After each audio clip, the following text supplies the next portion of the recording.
Alright, let's just get it on. All that year, the animals worked like slaves, but they were happy in their work.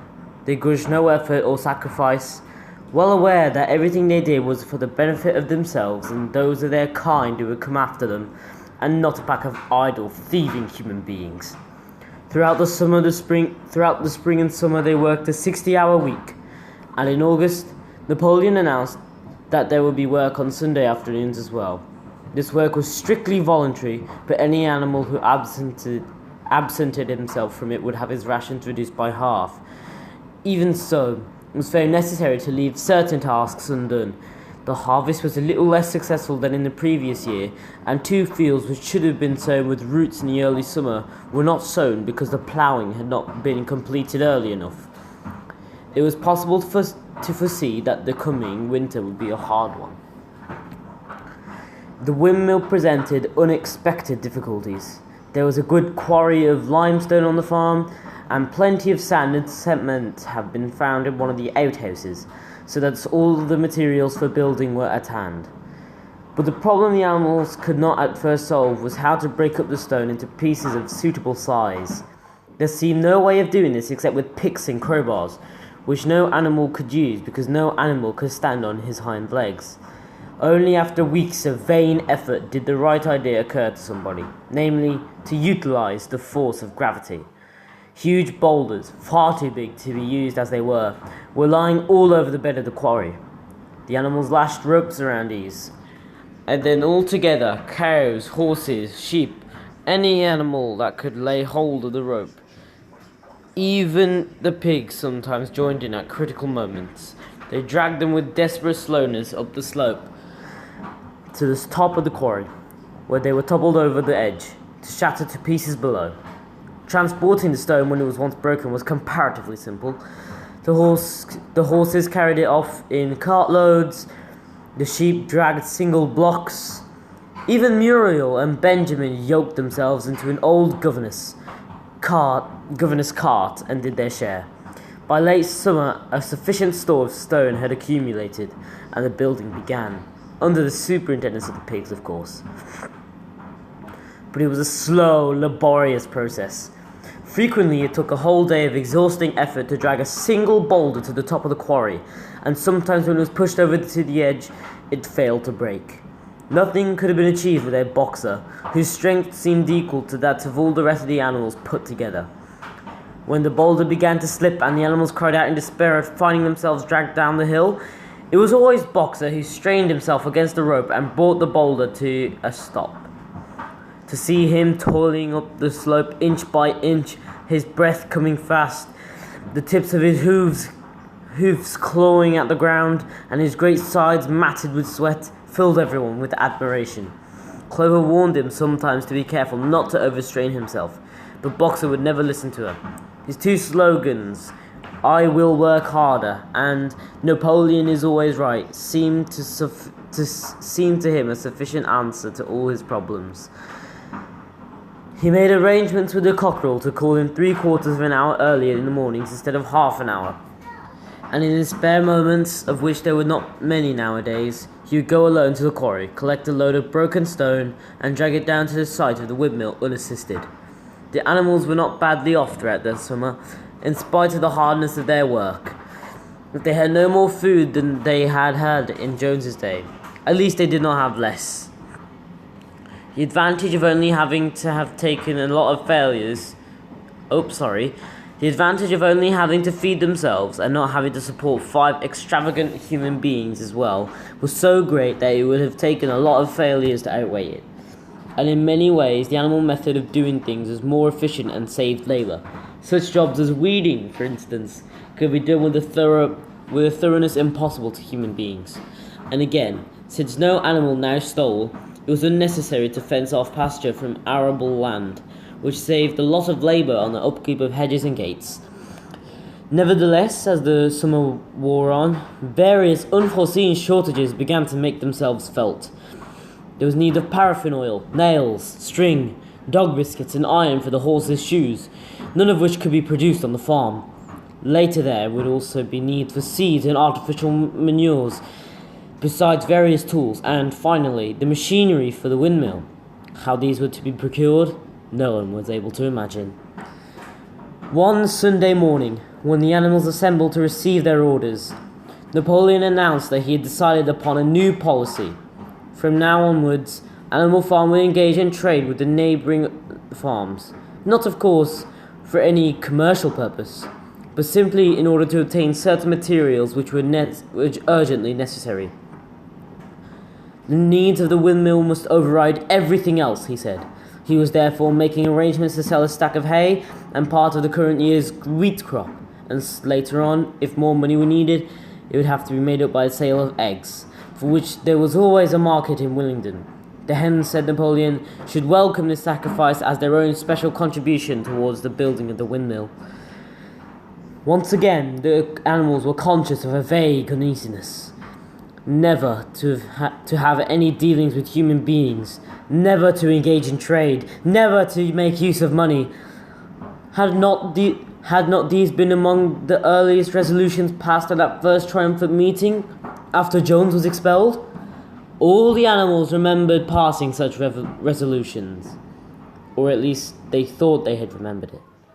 The 4 young pigs who had protested when Napoleon abolished the meetings raised their voices timidly, but they were promptly silenced by a tremendous growling from the dogs.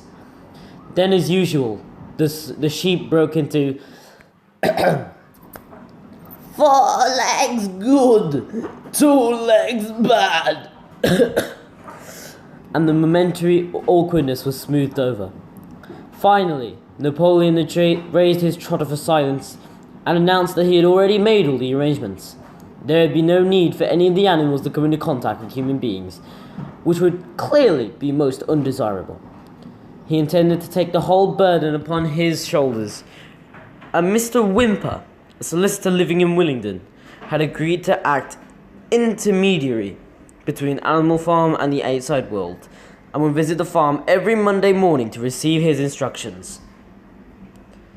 Napoleon ended his speech with his usual cry of, "Long live Animal Farm!" And after the singing of Beasts of England, the animals were dismissed. Afterwards, Squealer made a round of the farm and set the animals' minds at rest. He assured them that the resolution against engaging in trade and using money had never been passed, or even suggested. It was pure imagination, probably traceable in the beginning to lies circulated by Snowball. A few animals still felt faintly doubtful, but Squealer asked them shrewdly, "Are you certain that this is not something you have dreamed, comrades? Have you any record of such a resolution? Is it written down anywhere? And since it was certainly true that none of the kind existed in writing, the animals were satisfied they had been mistaken." Every Monday, Mr. Whymper visited the farm as had been arranged. He was a sly-looking little man with side whiskers, a solicitor in a very small way of business, but sharp enough to realise earlier than anyone else that Animal Farmer would need a broker, and that the commissions would be worth having.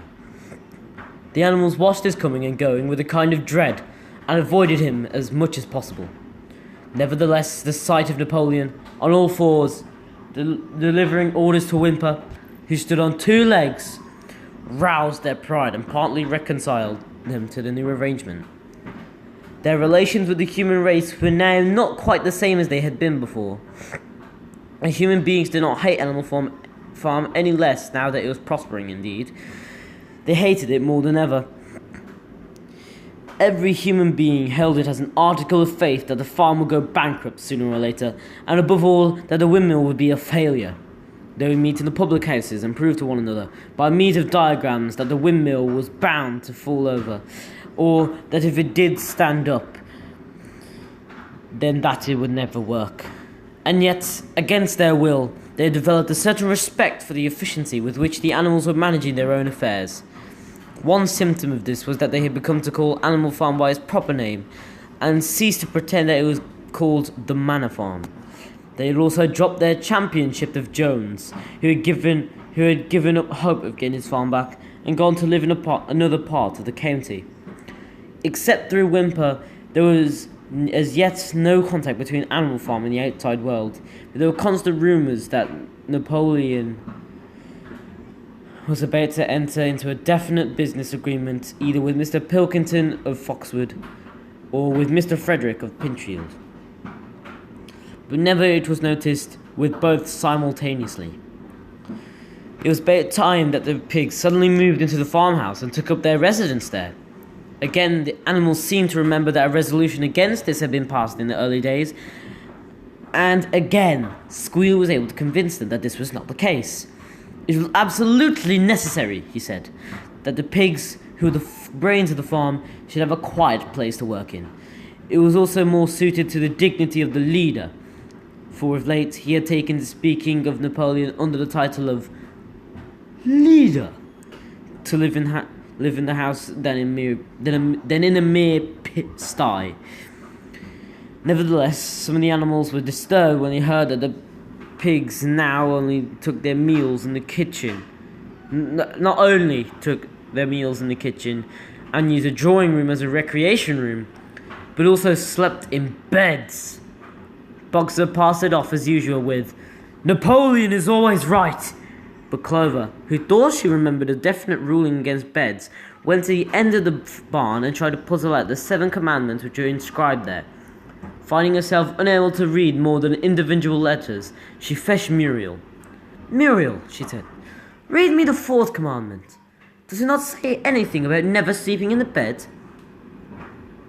With some difficulty, Muriel spelt it out. "It says, 'No animal shall sleep in a bed with sheets,'" she announced finally. Certainly enough, Clover had not remembered that the 4th commandment mentioned sheets, but as it was there on the wall, it must have done so. And Squealer, who happened to be passing at this moment, attended by 2 or 3 dogs, was able to put the matter in its proper perspective. "You have heard then, comrades," he said, "that we pigs now sleep in the beds of the farmhouse? And why not? You did not suppose, surely, that there was ever a ruling against beds? A bed merely means a place to sleep in. A pile of straw in a stall is a bed, properly regarded. The rule was against sheets, which are a human invention.